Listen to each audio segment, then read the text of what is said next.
waiting for some people to come, but we will start in any case.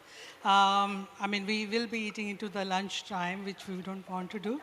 But a very warm welcome to all of you to this all-women panel, which when I was checking, was it by design or by accident? I mean, I was told that it was by accident, but then it became a design.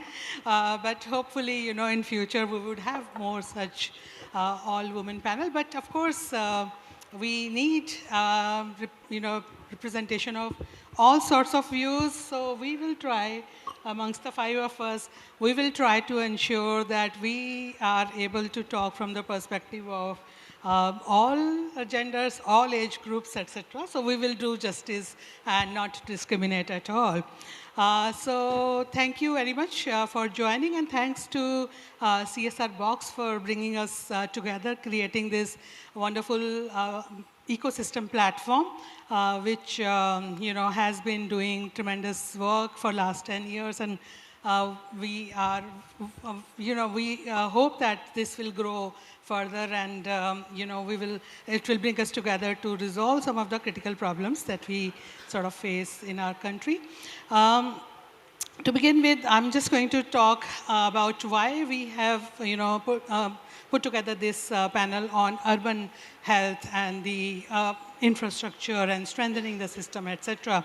So at Americares, where I head the organization, we are we were originally an emergency response organization. It's an Indian registered trust inspired by a US initiative, which is also of the same name, and which started with the emergency response, but then over the years, after responding to emergency response, we came across a lot of other health issues, which sort of encouraged us to develop new lines of programs. So in a broad sort of sense, we have programs on mobile health care, which is in both the urban as well as in the rural setting, running mostly in Mumbai, but also across the several other states of the country.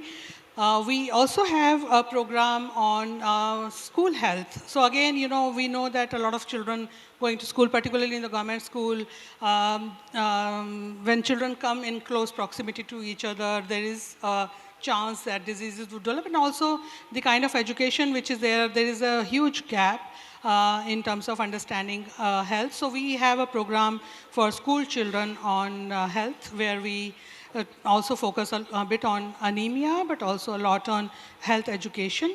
The third area that we have is health system strengthening, where we work with the primary health centers across the country, where we provide both civil infrastructure development support as well as equipment support, and also training of the personnel on infection prevention.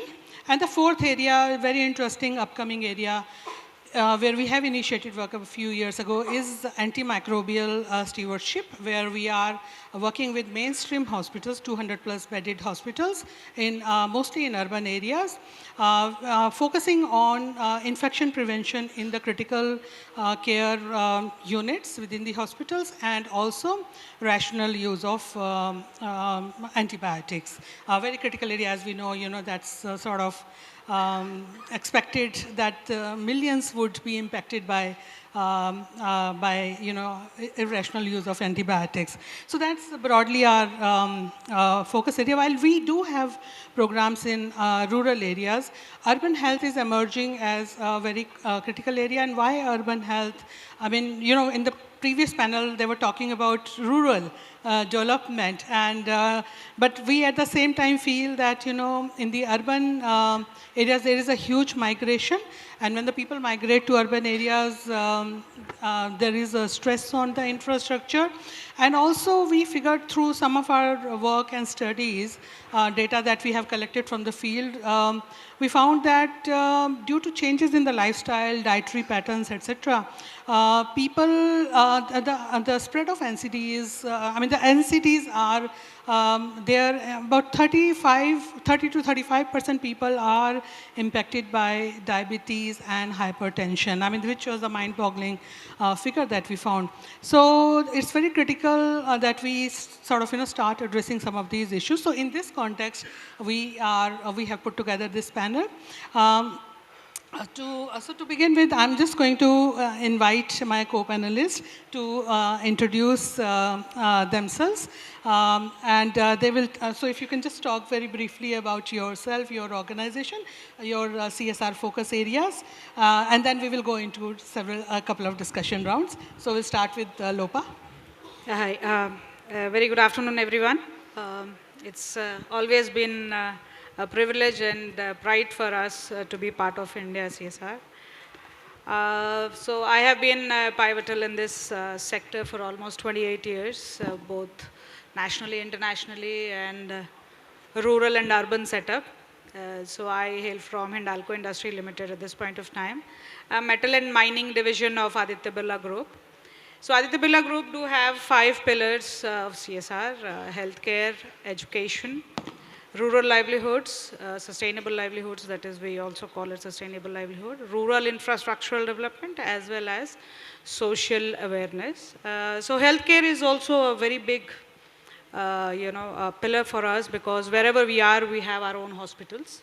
You will always see Aditya Birla Hospital wherever our manufacturing units are. So both in rural and in urban setup. We work extensively, so maybe we are touching in rural almost 6 lakhs lives in healthcare itself. So yeah, this is a very small, and then we'll move ahead. I'll not take other time for, this is in brief what we do. And Hindalco do have more than 25 units in India, both in urban setup as well as in rural setup.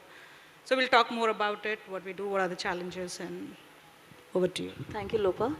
Hi, everybody, and thank you, CSRBOX, for this opportunity to be here and speak yet again.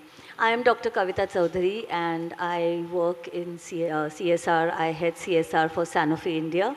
We are a healthcare company, a pharmaceutical company, and being in healthcare organization, our CSR focus is healthcare. We have expertise in diabetes and cardiovascular diseases, therefore NCDs, which are non-communicable diseases, which has diabetes, cardiovascular diseases, cancer, hypertension are very close to our heart. So for us it is about, not about funding, and the previous panel we were just discussing about money. It's not only about money, but it's not about funds, but how do you bring your expertise to the ground, and how do you bring your resources, how do you bring your experiences to the ground, and that is exactly what we believe in. We roll our sleeves and work on the ground. We have our partners also over here, and our area, since it is diabetes and NCTs, we have a flagship program for type 1 diabetes. I'm not going to talk too much about it now, but it is across India. We are supporting children, building a network of doctors who can diagnose and manage type 1 diabetes on time. We work on other programs we have in Telangana, in which I'm going to talk about shortly, and other urban programs in NCTs in Maharashtra, in Goa.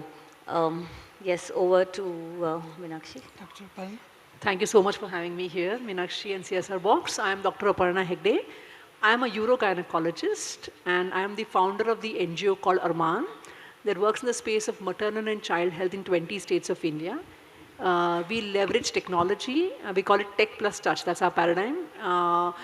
To reach across to women and children in a scalable manner. So we partner with the Government of India in all our programs, and we run the 2 largest mobile health programs of its kind. One is Kilkari, which has reached, and our own program called Mitra, which provide preventive care information to women through pregnancy and infancy. On the other hand, we have programs that train health workers at every level of the health system, from ASHAs, nurses, medical officer specialists. I'll talk more about it later on. And we reach around 325,000 health workers in 20 states of India. We started off as an urban NGO and then moved on to the rural context. Great. Nonika? So good afternoon, everyone. I'm Nonika. I represent a corporate foundation, that's APL Apollo. Though the foundation was launched last year, we have been, as a group, we've been working on CSR. Our focus areas have been education, skill development, rural development, social entrepreneurship, and healthcare. We are looking at a CSR hospital. It's still in the pipeline, and I hope to share more, about it in next year, once it's launched. And yeah, I'll share my examples and the kind of work that we've done during the discussions. Thank you. Great, thank you so much. So, we would want to now explore the whole area of various dimensions of the urban healthcare. And so if you could describe, why did you choose urban healthcare? Why, what is the need for focusing on that? Of course, we know that there is increasing migration, more and more people are coming to urban areas. That definitely is a factor. But what are the key challenges from your perspective? And then how did you go about designing your programs around this sort of a constantly evolving urban setting due to migration? And of course, I mean, if you can also talk about the impact that you have been able to achieve through your work, and also some of the lessons that you have learned and the models. And if you have particularly created any model, we would love to hear about that. If that can, we can draw some learning from that and replicate that elsewhere. So maybe I will start at this end this time, Nonika. So we, when we were researching, so we found that, childhood cancer, especially in Punjab, needed attention. So there basically in India, only about 32% children reach the hospitals. And when they do, it's almost the last stage. So the idea was, to create awareness, to ensure that they get to the hospital. Now, the recovery for children with cancer is actually almost 70 to 90%. But in India, it is about 25 to 30%. And the first thing we did was that we, through our NGO, we signed an MOU with the government of Punjab. And the challenges actually were that, people were not aware. Then there were things like, affordability. While, people who were covered under, let's say, the PM scheme or the CM scheme, the CM fund, once they reached the hospital, they were taken care of. So I'll give an example of a retinoblastoma, that's the eye cancer. They had to buy silicone implants, which were like 8,000 rupees each. And, the eye that they had to get replaced would cost them 12,000 rupees. So the challenge was that there was no coverage in terms of, insurance or, the kind of, or they were not, registered. So, so that was one. Then the patients who would reach the hospital, they would not know what to do.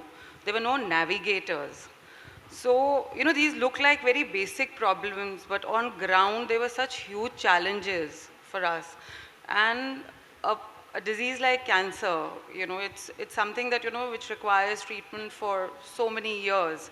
The patient comes, the hospitals don't have beds, they'll go back to the village, they will not come back. And we've had some very heartbreaking conversations in the rural areas where, there were, if a person had 4 children, if he had 2 daughters, he would be like, chalo marne do, ek chali jayegi, and especially with the girl child, it was really heartbreaking how they spoke. So we used community radio. We used a lot of, one-on-one advocacy, speaking to them, awareness sessions. We, did capacity building, not just of the hospital staff or, the local primary healthcare centers, or, we were working in the peri-urban areas also. So apart from that, it was schools, it was the village influencers or the, slum influencer, because we worked from rural to urban areas. And that was done. Then we also, engaged employees. So in CMC Ludhiana, we realized that, for the bone marrow transplant, there were more patients than the beds or the wards. So we requested them, we looked around, we converted the stores into, wards. Slowly we put in more money, we got, around to that. And here we kind of engaged our employees. We had programs like Protsahan and Prayas, through which, they would actually come in as a navigator, handhold, and not just handhold, they would actually follow up later. And we converted the wards, the storerooms into the wards, and they actually decorated the whole place, made it child friendly, because this was all about childhood cancer. And yeah, and capacity building. And there was also a need to do a lot of advocacy with the government, because this was priority and not a priority. So I think these were the challenges, and these were mitigated by, employee support and, meeting the government, doing the capacity building, doing awareness sessions. And another thing that we faced was that, the child, would, how to reintegrate the child back into the system. This was one part. But it's the whole life. If you talk about sustainability of a program, then you need to ensure that the children don't suffer later. Once they've recovered, they don't suffer. So we ensured that the education continued. Here also a lot of employees came. We structured the education program. And the parents sometimes, they would just leave everything and all, they'll get the entire family. And there was a livelihood issue, like there was no source of income. So we had to also integrate, along with this, we also had to integrate livelihood programs. So if the patient was here for, let's say, 4 months, 5 months, or 2 months, that they could earn some source of income. Otherwise, these programs or they would not get the complete treatment. So, yeah. Great. So, just a further question on this. In addition to the awareness and access, that you enabled, did you find any capacity gaps in terms of availability of qualified professionals? Yes, ma'am. And the infrastructure? So yes, if you go to the peri-urban areas and all, you didn't have the infrastructure. You had doctors missing. You didn't have the nurses who had. They had very little knowledge. And since the patients themselves are not, really interested, or, they would say that, theek hai, bimar hai, bukhar hai, they would show it to quacks and things. A lot of infrastructure, we had to really force the government also through our NGO to, appoint doctors in those areas. And then the capacity building happened. And, we got experts, we got training done. So yes, ma'am. That was required. Thanks. So, Dr. Aparna? Thank you so much.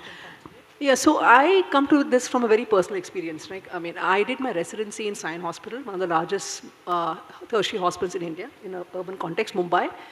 And I saw extremely closely how pervasive systemic problems led to loss of lives of mothers and children that was completely preventable. We used to sit in clinics, antenatal clinics were extremely overcrowded, right? 200 patients waiting outside. 4 of us doctors, we didn't even have a minute to give a patient, right? And they would never, after 5 hours of waiting in the hot, humid clinic to just get a minute with me, and they would be treated like cattle, literally, right? No time. And so they would never come back. I've had situations where a woman has come dying, I've opened her papers, I'm the emergency doctor, and I see my handwriting in the 3rd month of pregnancy. She had come to the hospital. We tell women and children and everybody who needs care to come to the hospitals. But so much of overcrowding that we had no time to give care. So if you don't, that's the first delay. If you do not have information, nobody's going to access care, right? So you see that very closely in maternal and child health, because maternal and child health, things change week to week. And in urban context, that's a really huge problem because hospitals are overcrowded. And you don't have an ASHA network that goes home to home and gives you information, which happens in rural context. So one hand was they didn't have access to information, they would delay getting care. Second is when when there's an emergency, suddenly to reach a hospital in cities like Mumbai, Delhi, etc., is very difficult, right? There's no 911 kind of service that you have. Even if it's there, it's not really, it's patchy. And you end up reaching roads, are really busy all the time, so it takes a long time to reach a hospital. When you come to a hospital, you may end up in a wrong hospital. The problem in Mumbai and cities like Mumbai are that you don't have a very good primary care and referral system worked out. So you have a 3-tier system, like level 1, level 2, level 3, but the level 1 does not really work well because of a host of issues, staffing issues, infrastructure issues, equipment, supplies. So then everybody ends up in a tertiary hospital, right? So if you look at Sion Hospital, you have a Dhara, in Dhara we have a really nice urban health center. It's just 5 minutes away. But nobody goes to the urban health center, everybody ends up in Sion Hospital. And so what would happen is this, right? we were so busy looking after the high-risk women and children, you have normal low-risk women and children dying because there was no time to look after them. So seeing this over and over again, I realized that if you really want to impact lives, it is important not to just do heroics in the hospital, to also go into the community to get access to, give access to care directly in the homes. And this has led, one important point I want to talk about is this, like we focus so much on hospital-based care internationally, even in a rural context. So almost 90% of women deliver in hospitals in India, but it's not matched by equal emphasis on antenatal infancy care. So you have a context where only 21% rural context, and you might say like 45-50% in urban context get access to healthcare during the antenatal period and infancy period. And so you have them delivering or coming for care too late, leading to horrible morbidity. Sometimes death seems better than life, because they go back to the slums, mothers and children in this horrible context. And speak of maternal and child health, why? Because it's a barometer of countries' socioeconomic development. It is the basis of primary care and reference system. That's why we focus on maternal and child health. Because if a village or a city can look after its mothers and children well, that means primary care and reference system is working well. All other conditions you can look after by ripple effect. That's why my NGO works on maternal and child health. Right? So when I saw this over and over again, 3 things that I understood. One is community-based care, pre-hospital.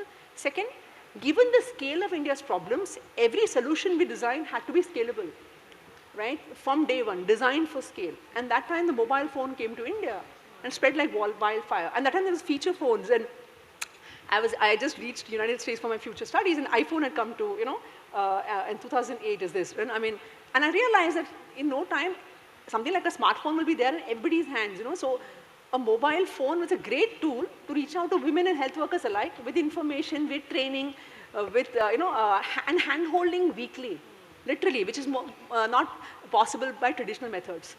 So technology became a way of reaching out with services, but tech alone is not enough. You just can't take somebody's number and send them calls or training content. You have to have touch points, but you can keep the touch points the minimum required for enrolling, for feedback, for two-way communication, so that you can create scalable solutions. So we call it tech plus touch. Started off as tech plus touch, but now we are on to blended tech plus touch. What does it mean? More the need, more the high-risk factors, or more the equity encumbrance. Like if you're a scheduled caste, scheduled tribe, Muslim, adolescent mother or a child, or your migrant mother or child, it's a big, huge issue in urban context. We have more hand-holding for you, more two-way communication, more targeted content for these equity barriers, because we call that, for us, that's risk factors. So we call it blended tech plus touch. That's one principle of our programs. Second is, we do not build our own infrastructure. Those days, when I founded ARMMAN, like you had a lot of NGOs which had a network of field workers in the field, but that doesn't become scalable. The government has huge infrastructure on the ground. You have partner NGOs, so we work through them. So we partner with NGOs on the ground and government to achieve scale. And so we have non-linear growth. That's why our staff is 200, but we've reached 41 million women in 20 states of India and trained 25,000 health workers because of this principle, and we're very evidence-based. And now we are going on to an equity focus and gender transformative approach, because gender is a huge issue. The whole family is a gatekeeper. So you have to reach out to women for the mother and child, you have to reach out to the family. So gender transformative and equity. So what do we do? So we focus on systemic problems. It is system strengthening. We work with the Health Ministry of Government of India and the state governments and the hospitals of the Government of India and state governments.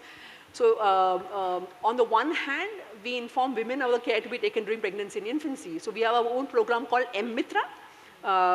And then because we did M-Mitra very well, Government of India came to us, and now the Kilkari program, Government of India, we manage. So these are voice calling services.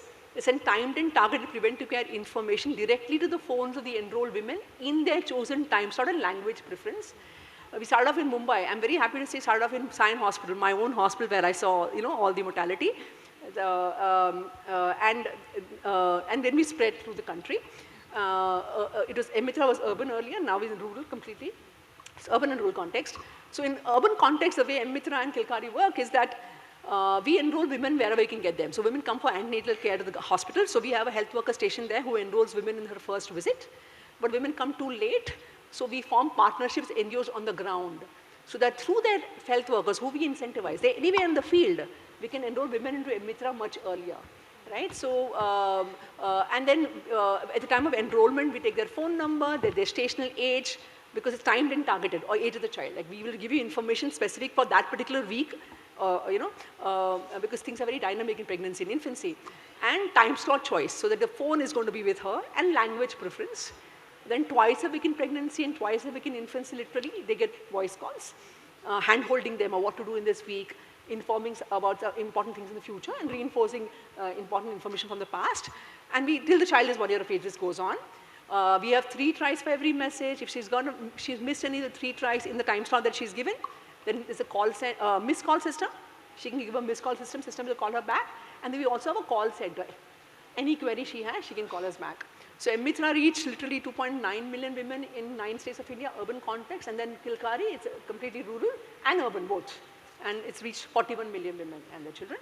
On the other hand, we train health workers. So the health worker training, yes, we have training for the ASHA workers, which is more rural. So we've now reached around 325,000 ASHAs in 19 states of India. But from the urban context, we also have programs on high-risk factors. The mortality happens in high risk. So we whole program where it's called integrated high-risk pregnancy management, where not only have we created protocols for high-risk pregnancy management for every level of the health cadre. Currently what happens in India is protocols exist for doctors. Like if in urban context, if a woman has a high-risk factor, she would go to a trained obstetrician who would manage you end to end. But when you talk about rural woman, if you look at rural woman or underprivileged urban woman, she doesn't they go to the nurses who are not well trained, medical officers who don't know next, the referral system doesn't work. Yeah. We created protocols for high-risk pregnancy management every level of the cadre. That's become policy in Telangana and Andhra and now UP. We're training them face to face, and then now it's all multimedia. Like I told you, so it's multimedia, live action videos, simulations, interactive quizzes, etc. on their tablets. Then when they go into the field, they have any query, they can ask us questions. And then we also track the pregnant women, all digital tools to track the pregnant women in high-risk factors. We can know where to go and do refresher training. So all our programs, Kilkari, Mobile Academy, and high-risk pregnancy management program will now go into multimedia approaches, WhatsApp, because WhatsApp is now through the country. In urban context, every woman has WhatsApp, literally. So it's going to be live action videos, simulations, interactive quizzes, like two-way communication. And also, integrated, increased focus on high-risk factors and equity incumbents. That is where we are going to. So we're doing targeted pilots and targeted programming for these equity subgroups. Great. Yeah. Thank you so much. I mean, that's a wonderful model where you have utilized existing in-hand technology tools and existing infrastructure to improve on the health-seeking behavior. That's really great. Coming to you, Kavita, if you can also talk about your work, your focus on urban health. Thank you. So before that, I'm going to ask some 150 people sitting over here. Put your hands up if you know anybody in your family who has diabetes. There. Anybody who has hypertension? Who has both diabetes and look at that. I think the answer is so that is the burden of non-communicable diseases in India. And that is what we as an organization are tackling. In Southeast Asia alone, 2/3 of the deaths are because of non-communicable diseases. Now, as an organization who has expertise in this, if we don't do it, who will do it? That is what we believe. And therefore, we have programs to tackle NCDs. I'll talk about it a little later, a bit more. But then talking about urban healthcare, and I am not going to talk about the unprecedented increase in urban population in the recent decades, with 7.5 million, I think, coming in every year. So while the policy was focused on rural, the 26% of the urban poor who are there are not getting access to healthcare, are not getting access. They're not understanding how to navigate the complex system, and Aparna just now spoke about that. How do I get access to healthcare? There is lack of information, and we all know that.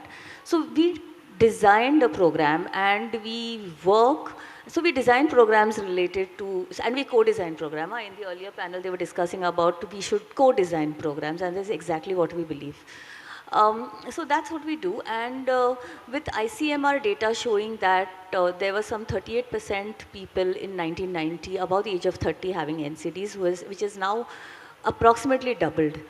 The burden is huge, and therefore we have a partner over here, People to People Health Foundation. We are supporting a program. We are working with them on a program called Aspire. This program is in Telangana.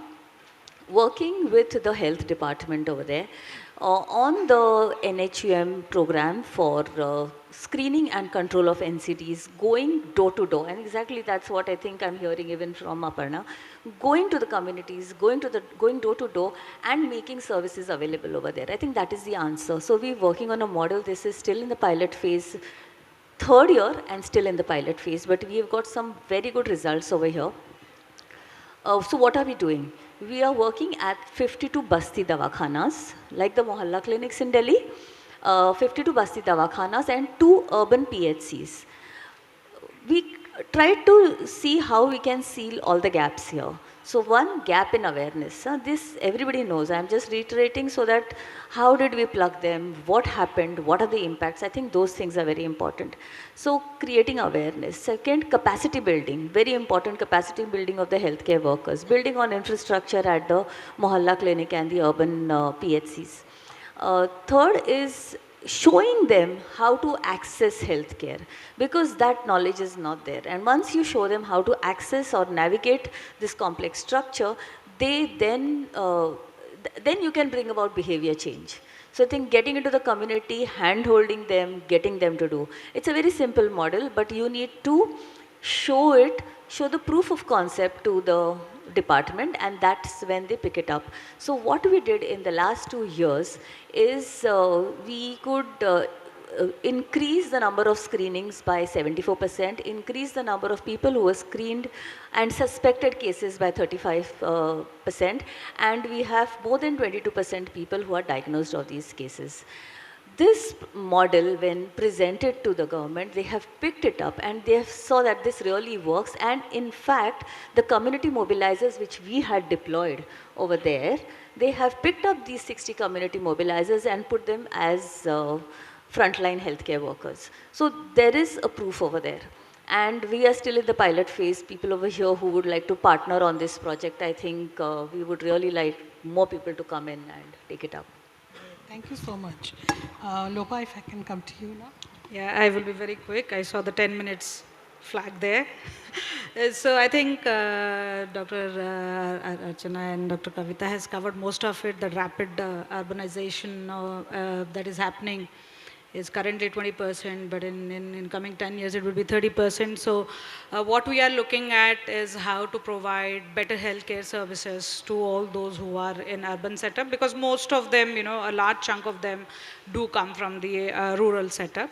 So there is a lot of disparity that we see, and we see that women, as ma'am has rightly mentioned, that in these everywhere, how many women will raise hands, will go to the hospital until they are very, very sick? How many would go just for a fever? See, none. So even if in the urban setup, I think about rural setup as well. So even I don't go to the hospital until unless I am very, very sick, or even if I'm very sick, I'll try to do some medication, self-medication at home. So it's very important that when we talk about urban, healthcare, we talk about women and how do we work with them and how we can work. So one of these, as Dr. Kavita and Dr. Archana has rightly said, maternal health, that the maternal mortality is very high in urban.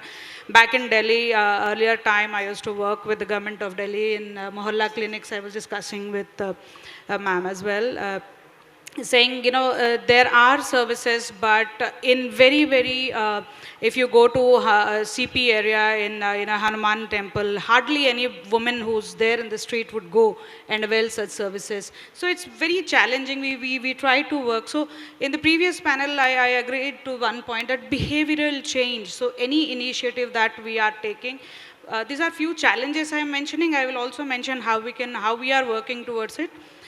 So we have to very rightly map those, those women or those population that is not availing the healthcare services, plus a behavioral change. And as in a previous panel also they said that people should realize that it is for their good, not that I am going and asking them it is for your good.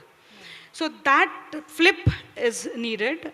So most of, we work in both rural and urban setup. So that is the 9 months, any partner that we hire, we ensure that for first 9 months, the partner would work with the community, with the target beneficiaries to understand why we are doing it. If they have any challenge, we do a course correction within these 9 months so that the program can be designed as per their need, not as per our mandate. So that's very, very important. As ma'am has mentioned, that AI tools, some of the things that I have mentioned, you know, ASA workers has to be trained very, very well, because I will quote one small example of aspirational district of Rayagada and Kalahandi. There are no roads there to bring the pregnant women. So they are being carried in a khatia to bed to come to a nearest CHC or PHC. So if the rural situation is there, I have seen in near, you know, slums of Todapur slum, if you talk about Todapur, a lot of slums that we have worked here, the women give birth there. Even ASHA worker, medical help is, and it's not in a very hygienic condition. So how can we achieve this is that, you know, the database, ma'am, you were mentioning that if every corporate or every entity that is working should map, and there is a cloud in every government and if their data are mapped there, and same telemedicine, as we are working on that we are mapping all our areas, each individual, what is their disease pattern through a app, and that is again connected to the cloud of government of Odisha. So when that happens, each individual is again, you know, known. This person, this family, as we are doing Aadhaar, as we are doing voter. So one of the things that we can do is that this way we can address the family planning aspect, what we are talking in healthcare. In urban setup, even it is a huge, huge issue that is going on. That machine, the AI and machine learning, what we have thought of it and we are working on it, it's a tool, and you know, it's an algorithm that can help the urban healthcare centers in India to detect diseases and accurately and quickly. Now after COVID, most of them are taking help of a lot of app-based, you know. So these are few, I think, you know, we are running out of time, I won't say much. Plus the mobile clinics that going to various areas can do help the government systems that is there, and we all should work together, government, corporates and CSOs together, to ensure that all are mapped, all our diseases are mapped, and at time of need, these AI tools and these machine learning tools can help each individual to address their healthcare issues. Thank you so much. With about less than 4 minutes left, I want to also go to the audience, give them a couple of minutes. But before I do that, if any, I mean, I could hear that there was an underlying aspect of partnership, you know, that you all sort of mentioned. If there is anything that you couldn't cover, anything unique, the need for collaboration that any of you would want to, if you could just talk, you know, about 15, 20 seconds. So yeah, collaboration is very important, as you said, Meenakshi ji, because alone a corporate cannot manage it, alone the NGO partner, alone the government cannot do the kind of population that we are to address such kind of issues. So platforms like Be Vocal, you can, you know, recently has come. So these kind of apps, platforms, lot of AI tool startups has to come to this ecosystem, so that we all can go into that ecosystem and can see in what state, you know, for example, I am working in 10 states of India. So in these 10 states, what are the disease patterns? So I can work on those disease patterns. I can have partner who's working like ma'am with, you know, women health. I can know that yes, his or her organization is working on women health. So, and in these diseases, I can find out that and what she is doing. So it can be a, you know, these kind of platforms are coming. And I think we are partnering with the HelpAge India, we are partnered with Punaruthan, we are partnering with a lot of organizations that is there. And we are working in hub and spoke models as well, with a lot of hospitals in urban and rural, connecting urban and rural population as well. That's about multidimensional partnerships, utilizing, you know, whatever resources we have on hand. Great. Any quick, very quick, few seconds response? Yeah, so an effort that is, you know, I mean, so humongous and countrywide really requires a lot of partners coming together, government, national, state. philanthropic organization. And CSR partners, we are very, we have a Cognizant partner here and LGT here, long-term partners. The thing I would like to say is that all our corporate partners also have been with us lock, step and barrel every step of the way. Long-term focused on the goal. And when that happens, a lot can be done in a very transparent manner and really achieves really good impact. So that's the only thing I will say, that kind of, and partners also bring in skill sets that, for example, we have a partnership with Google and Harvard, where AI, all our programs have huge amount of data. So there's a lot of, there's a lot of skills that can come in from the partners that it really helps us grow and improve our programs. Great, thank you. Yeah. So with the permission of the panel, I would now want to maybe get a few questions. Hi, okay, could over I, there. sorry, could I ask my question? Okay. My name is you Divya. and then you. Thanks. And then, so we'll just take 3 questions now. Then that lady over there. Yeah. Thanks. My name is Divya. I'm from an organization called Possible, which I founded myself. And I just wanted to understand what you think about CSR investments being made in the preventive healthcare space, particularly in urban healthcare, where I feel like we're on the precipice of like an invisible healthcare crisis, where we understand disease very well and we know how to measure disease, and there's a lot of focus on management and cure, but prevention is an area where there isn't much investment. So yeah, we would love to hear one, investment, and second, what kind of measures or interventions could be really helpful. Yeah. So I think this is a long discussion, but to make it short, prevention most important because the burden is increasing. You need to come up with models, at the community, and I think it is at the community is the answer. How can you interact more with the community? How can you make use of more AI? I think now is the buzzword, and which is really helping. And the second is tapping into children. I think that is where we are seeing a lot of improvement, because the moment you talk to children, they are the ambassadors of health. Make them ambassadors of health. Make them go and talk in their communities, and then you can spread. Otherwise, in a country like India, how much can you go to the communities directly? I think, and that is a model which we have used in the state of Goa, and it is working fantabulously well. I'll just say that preventive healthcare is very important. So our MHUs or our hub and spoke centers basically go village to village and work on various aspects: reproductive health, MHM. You talk about leprosy, COVID, multiple aspect, and general health as well. It's seasonal. Every season. If it's rainy season, there is a dengue and there is cholera. So we work on those models. So that awareness is given, preventive medicines are given, water purification has been done. So these are very much required. This is an integrated program. You cannot leave curative and preventive separate at times. Yeah, I mean, I definitely, feel that there is a huge need for public education, whether it's through the education system integrated or, collaboration with media, etc. Huge need, unless and until we improve on the health-seeking behavior of people, we will continue to have these problems. So we'll go to the next question. Madam, just continuation of her question. Yeah. I am Dr. Kohler from Advanced Healthcare. You can just go to the question, please. The question, actually, I'm working. Our time is up, I'm working in the field of critical care also, and I realize the importance of preventive medicine during the COVID also. And you know that the adult vaccination is an important issue. Madam, you know very well that the Sanofi is trying to find out the dengue vaccine as early as possible. And Madam, you also know that the HPV is an important issue for the prevention of the cancers. What's the question? What the question is that regarding preventive aspect, whether you can plan for this vaccination. I think it's an important issue, particularly adult immunization is an important issue which can save many, many patients. We deal with that. All our programs, speak about vaccination for adults and the child, of course, through pregnancy and childhood. Yeah, so we do that. Great. Okay, so I just want to say one point so about that her. lady, if she can just, yeah. Okay, Yeah. okay, So when you talk about prevention, it's extremely important to work with the government health system. Because that is where the underprivileged come. So you have to work in a systematic manner at systems level to improve preventive care. Otherwise, small efforts in focused areas, can bring about change in that area, but it's not scalable. That's That's why ARMMAN develops a model of working with health systems at scale. Yeah. Okay.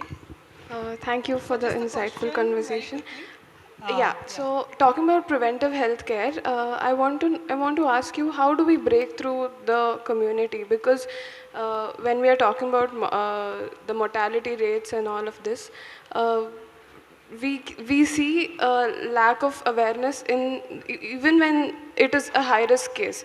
But when it is a low risk case, how do we give the awareness to the community?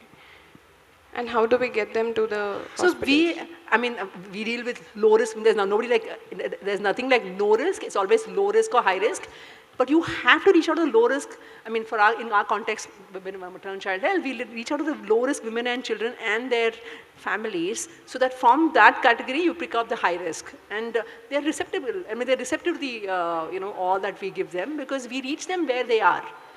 The way to reach them is to reach where they are, and also design programs that speak to them directly. So it has to be equity, focused, because underprivileged in India is not one homogeneous group. We have subgroups. If you don't speak to what that subgroup needs and understands, I'll give an example, right? If you look at scheduled caste, scheduled tribe, even the ASHA worker may not reach her in rural context, right? If you look at urban context also, illegal settlements, even traditional healthcare system does not reach them, right? So if you have to reach them where they are, use tools that they have at their access, they have access to, and in a manner that they understand, That's why we are working on this very targeted, nuanced approach that we call blended tech plus touch. Yeah.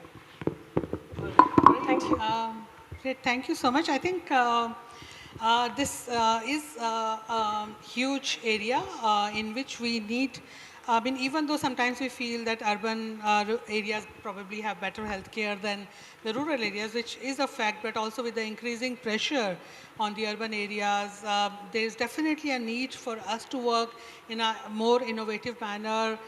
Preventive health definitely is an area where we need to invest a lot of our resources and efforts on. And then, of course, once people are sick, then how do we sort of work within the stress system in a more innovative manner. Of course, there is a need for improving the infrastructure also, but that will take its own time. But we need to come together. More collaborations are probably needed.